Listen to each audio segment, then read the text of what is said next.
you don't need them. Put myself in a headspace. How do you not compare yourself with your friends? Since I was jealous unless somebody's really dramatic, be scared that they would make me feel that way again, or now we wouldn't be married. Okay, I'm gonna film Heart to Hana. Got your questions. First one is feeling neglected by your friends. Whenever I message our group chat, no one replies, but when other people message, they reply and acknowledge their messages. Got to the point I don't reach out anymore. Also, before I start, this is the first time I'm gonna use the Tear cushion. I heard that is quite good, so I'm very excited to try it. Is this a Korean brand? I thought this was a Japanese brand.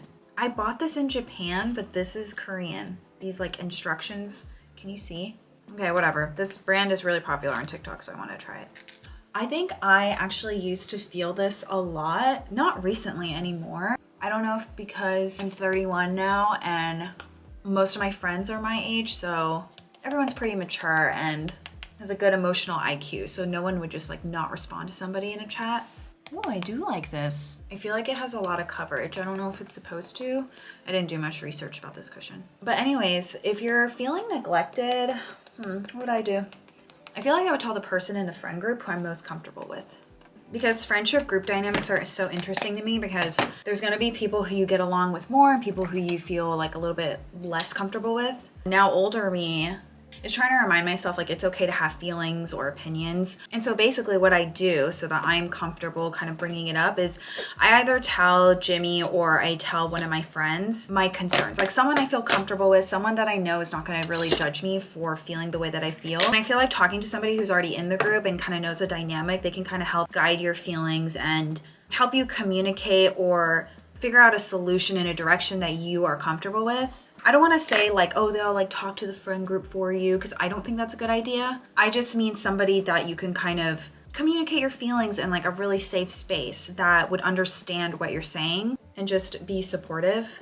If those friends are deliberately not replying to you and trying to make you feel neglected, that is something different. And I'm sure if you tried to talk to them about it, you can kind of feel that out. You don't need them. Just kind of using the right language with the right person to kind of communicate how you're feeling, it really might help. But once again, I'm not trying to like tell anybody what to do or saying what I would do is like the right way, because all these friendship dynamics are so sensitive, they're so different. It's really always what you're comfortable with and what you feel like might be the right move. I'm just here saying my opinions. Please don't take them as like end all be all. I hope maybe some of that kind of helped in a way. You definitely shouldn't be feeling like that with your friends. Tips on how to maintain long distance friendships. I moved and all my friends are too far away now. I don't know if I'm like an amazing person to ask about this. I only am talking about it because this was a very popular question. I personally really do try.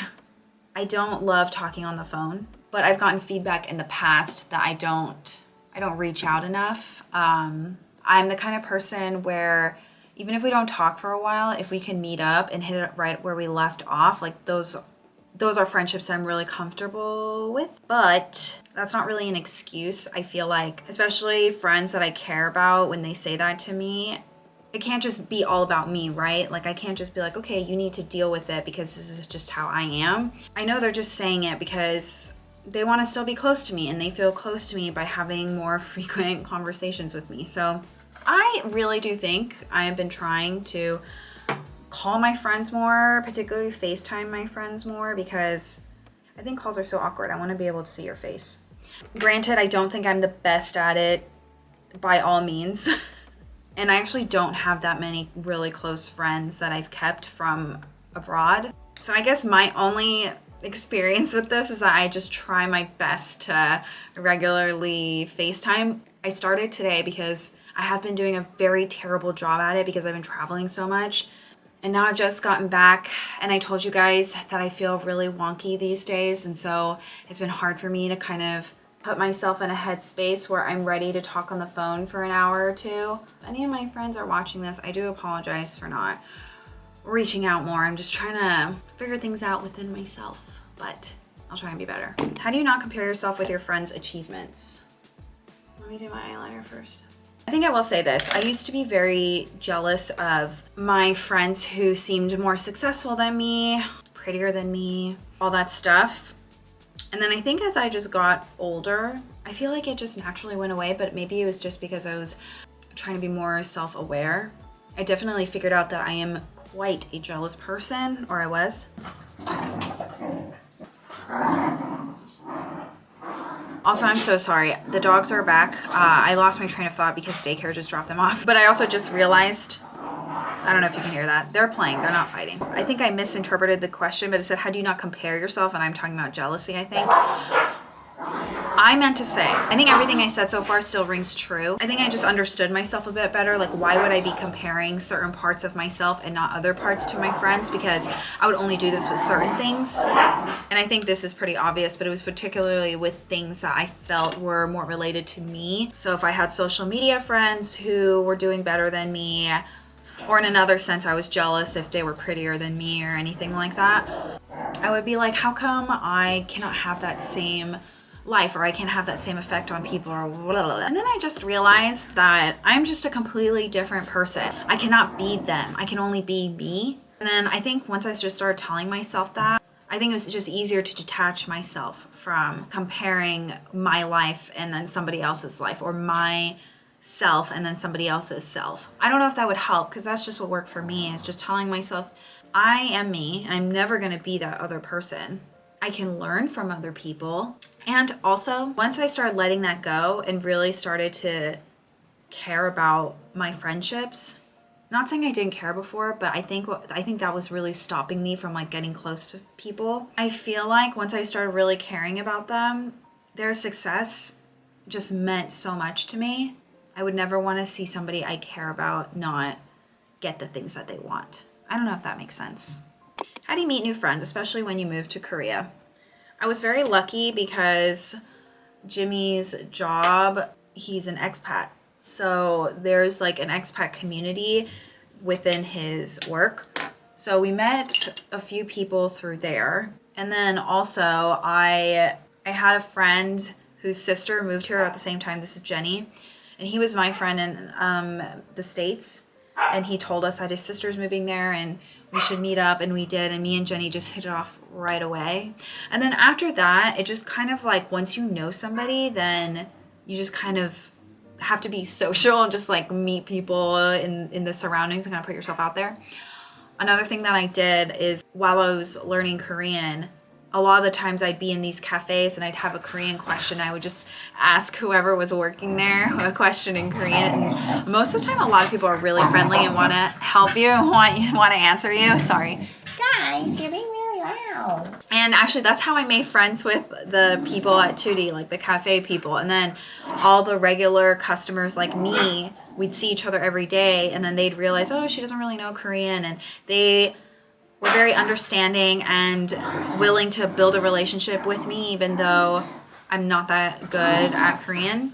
So that's kind of a mix, like, right? Putting yourself out there, like, even if you're an introvert, just kind of pushing yourself to go out and socialize. And it's going to be hit or miss. Some people you're going to be like, okay, I do not want to be their friend. Some people you're not going to vibe with, but some people you really are going to have great, fun, close relationships with.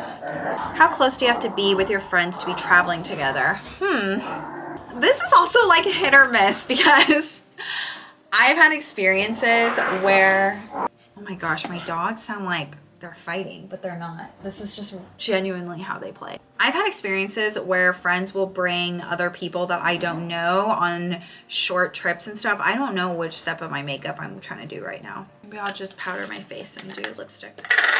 I've had friends who have invited people that I don't really know, or that the group doesn't really know, onto trips, and it has been very uncomfortable. And like, at first you're saying, oh, you know, this is a great way to meet people. And I had one trip that me and Jimmy and Corey went on, my old roommate. If you guys were around back then, you would know him. He's one of my best friends.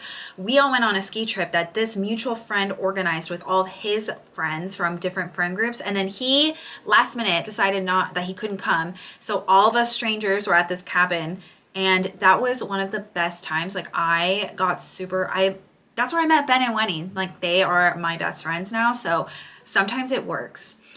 Other times, like in these situations that I'm recalling, it does not work. But like I said in the last question, it's just a hit or miss, right? Like you kind of have to be open to meeting people that you don't really vibe with and then meeting people that you really, really get along with. But I would say for most of my trips, the people that I travel with, I just feel like I accept people for who they are on trips. So I might not be the best person to ask because my style of traveling is I just go where everybody else wants to go.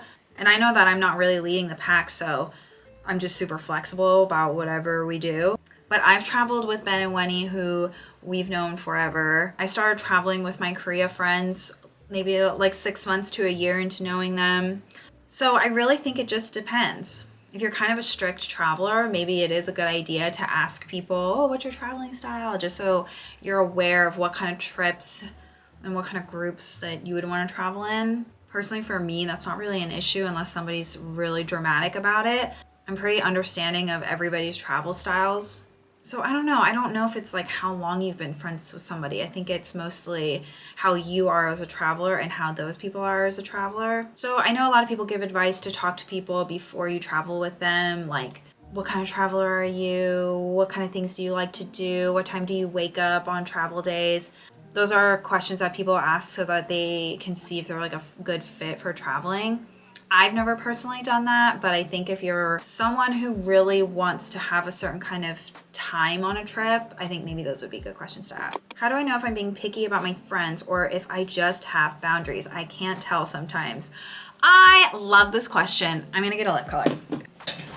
But this is the last question because I have to go soon. So I used to think this all the time. I felt like you read my mind. So I think it's still kind of hard for me to tell sometimes because I used to be the kind of person where if somebody just made me upset, I would be scared that they would make me feel that way again. So I would just distance myself from them. Or if they made me uncomfortable, I would just distance myself from them. Like I only wanted friends that put me in a good mood all the time, which is unfair, right? With every relationship, you're gonna have some ups and downs and you kind of just have to work through those. And that actually makes you a lot closer.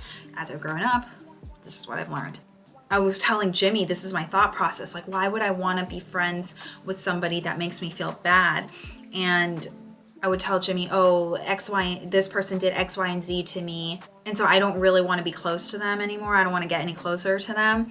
And he kind of put it into perspective. What if I had done that to Jimmy? Like, we wouldn't be as close as we are now. We wouldn't be married.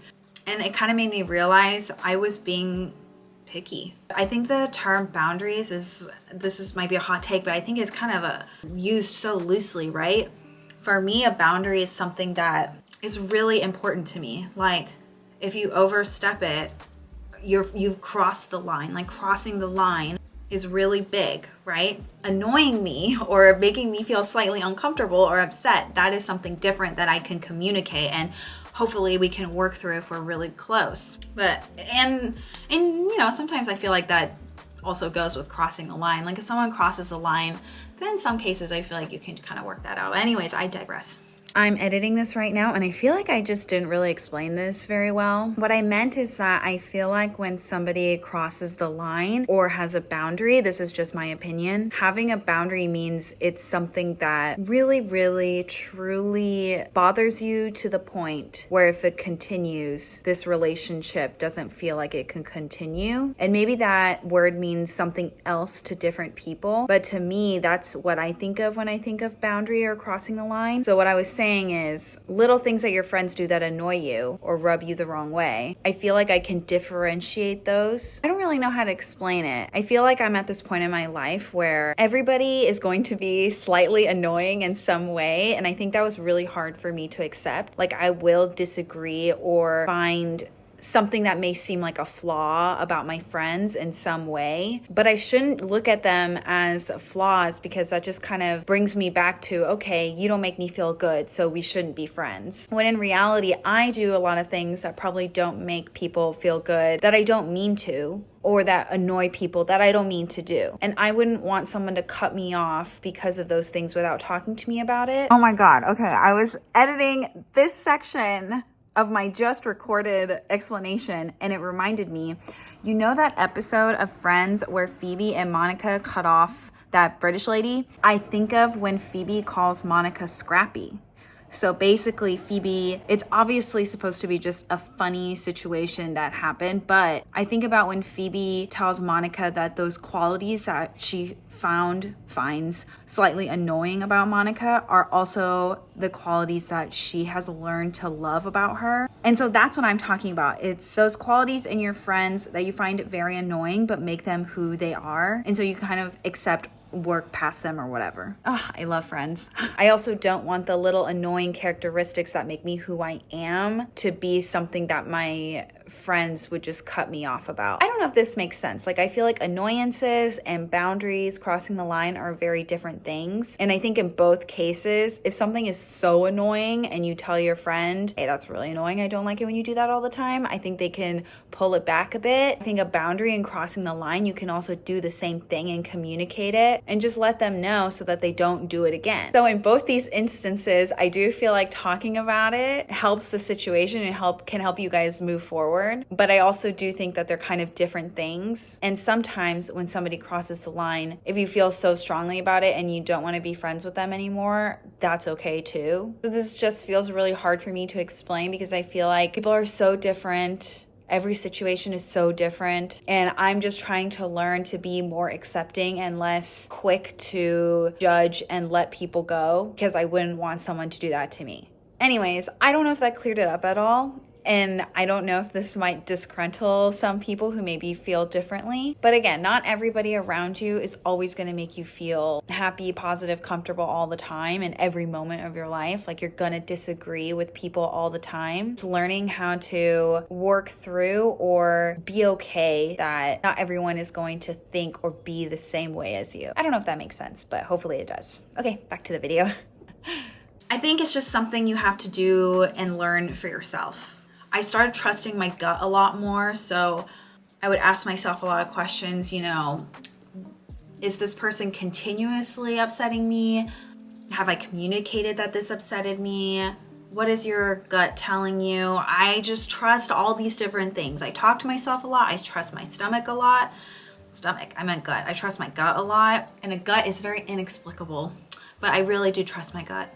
And I know that's not a really good answer, which is why I tried to give a more logical answer, but sometimes your gut is really something you should trust. But I don't know if that helps. I went through the same thing, and it was a lot of growing up, self-introspection, realizing that I didn't really have that many close friends because of me constantly pushing people away.